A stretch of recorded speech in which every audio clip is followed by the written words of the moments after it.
ഇന്റർവ്യൂവിനെ അന്ന് ശ്രദ്ധിക്കേണ്ട കാര്യങ്ങൾ എന്തൊക്കെയാണെന്ന്.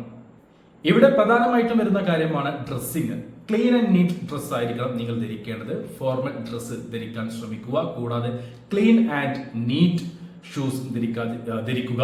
കൂടാതെ നിങ്ങളുടെ കൈനഖങ്ങൾ വെട്ടാൻ മറക്കരുത്. അതേപോലെ തന്നെ ശ്രദ്ധിക്കേണ്ട മറ്റു കാര്യമാണ് താടിയും മീശയും. പറ്റുന്നവരുണ്ടെങ്കിൽ ട്രിം ചെയ്യാൻ ശ്രമിക്കുക. ഇല്ലെങ്കിൽ നിങ്ങൾ ഇന്റർവ്യൂ അറ്റൻഡ് ചെയ്യുന്നതിന് മുമ്പായിട്ട് ഈ താടി മീശ മുടിയെല്ലാം ചീകി ഒതുക്കാനും മറക്കരുത്. അടുത്ത പോയിന്റാണ് സമയം പാലിക്കുക എന്നത്. നിങ്ങൾ ഇന്റർവ്യൂ ലൊക്കേഷനിൽ എത്തേണ്ടത്, ഇന്റർവ്യൂ സ്റ്റാർട്ട് ചെയ്യുന്നത് എപ്പോഴാണോ, അത് നിങ്ങൾ ഏത് ട്രാവൽസ് വഴിയാണോ അല്ലെങ്കിൽ ഏത് ഏജൻസി വഴിയാണോ നിങ്ങൾ ഇന്റർവ്യൂ അറ്റൻഡ് ചെയ്യുന്നത്, അവർ നിങ്ങൾക്കൊരു സമയം തരും. ഇത്ര മുതൽ ഇത്ര മണി വരെയാണ് റിപ്പോർട്ടിംഗ് ടൈം.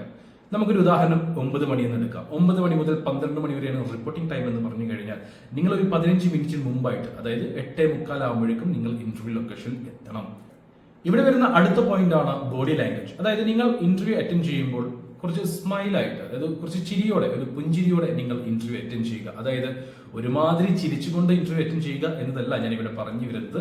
ചെറിയൊരു പുഞ്ചിരി നിങ്ങളുടെ ചുണ്ടുകളിൽ ഉണ്ടായിരിക്കണം. കൂടാതെ ഐ കോണ്ടാക്ട് പ്രത്യേകം ശ്രദ്ധിക്കണം.